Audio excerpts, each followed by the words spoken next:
Hello and welcome to Copic in the Craft Room. Michelle Houghton here. Thank you for joining me this week. I've been doing a lot of requests recently, and I've been doing a lot of darker skin tones and darker hair style, or shouldn't even, different hairstyles specifically. And one of the requests has been braids, dreadlocks, kind of more ethnic, African-American hairstyles and skin tones. So I've been trying to accommodate that as best as possible. And a few weeks back, I did a tutorial on braids, but we had a question remaining, and that was all of these areas when we have these small braids where we can see the scalp in between. How do we blend that as we hit the skin tone and the face? How do we get that to merge well? So we're gonna kind of tackle that today. I am gonna start with her skin tone. I am not gonna do her arms, just for time's sake. This is a lot of little braids, and I'm gonna try to keep the hair as simple as possible. I am gonna go darker with it, so I hope that that is gonna be visually able to see that on this video. This is a little bit different dark skin tone combination than I've used before. This is one that I found in Marianne's Copic Coloring Faces and Hair, and I just think it is a great set of colors. So it's been one I've been using when teaching classes recently. We're going to start with an E13. We're going to go to an E04. And then we've got an E74 and E77. So different. I'm going to do kind of similar to the style that I've done with darker skin tones in the past, kind of basing that with that nice warm color and then building up that shading. The hair itself is going to go with a series of the E4s. So I've got E44 or 44, E47, E49, and then I'm going to end with a C, a cool gray, that C9, to really push it into those dark areas. Because these braids are smaller, and obviously I had chosen the last image so you could really see the technique on the braids, you aren't going to see that detail quite as much. You're not going to get that fine flicking. It's more of little dots. But hopefully you're still going to get that sense of what's happening then along those hairlines or scalp lines where we can still see kind of the skin underneath. And I think that's it. So as usual, I am going to speed up. I will talk over that so you guys know what I am doing and kind of the reason I'm making choices I'm making. So we'll start with her skin and go from there. So we're going to start with E13, and I am basing the skin color in that.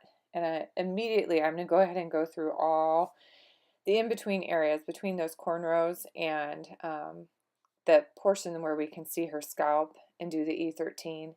I know her hair color is going to be darker, so I go ahead and color over the eyebrows. I'm not going to worry about that yet.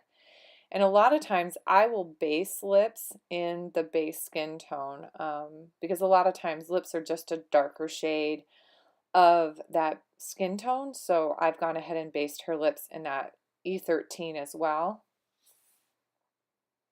E04 is next, and I'm going to go ahead and hit her lips, and then I'm going around her eye, down the side, both nose. This figure is looking straight at us, so the shading is going to go along both sides of her nose. And I'm also going down pretty heavily on the right side of her face, going down underneath her nose, and then I'm going to hit the left side but not quite as far in, get into the center of her ear, and then I do go down in between those braids to darken up that area. Should be obvious by now that the light source is coming in from the left. E74 is next, and this is where I'm really going to emphasize that light source. We see a lot more shading happening on the right hand side, away from the light source, down the right hand side of her nose, around that right eye. I do a little bit on the left side, and then also hit that scalp area one more time, down the neck. E77, really just to push back those darkest areas, mostly on the right side, around the eye, down the side of the nose, and a tiny, tiny bit over on the left around her eye, and then also along her neck. E74 is what I'm going to start with blending back, because now I'm going to step backwards through those markers. E04 is next.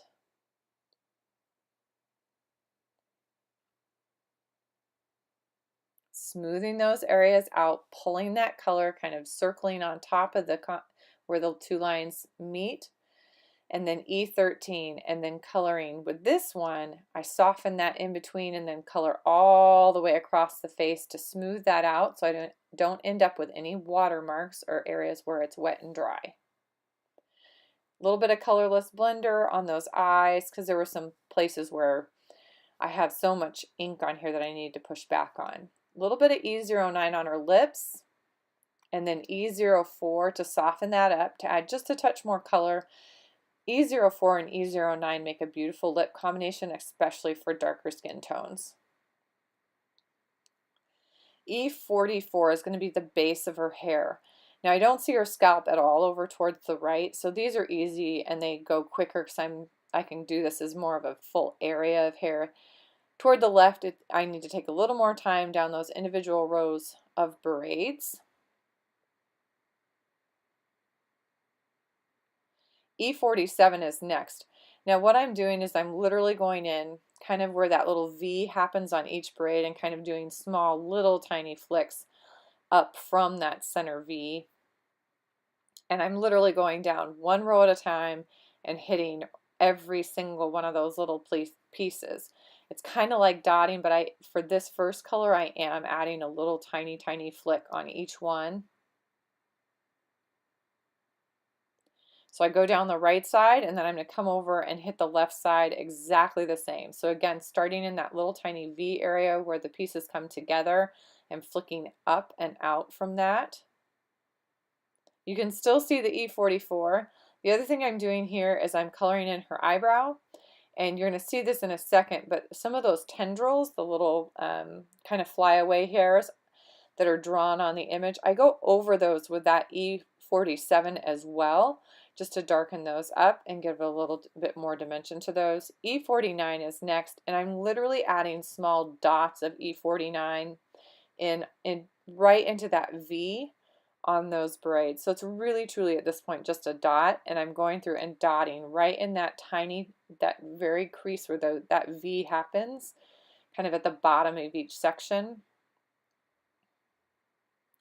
But this is obviously what's going to get it super dark and take it almost to kind of that brown black hair.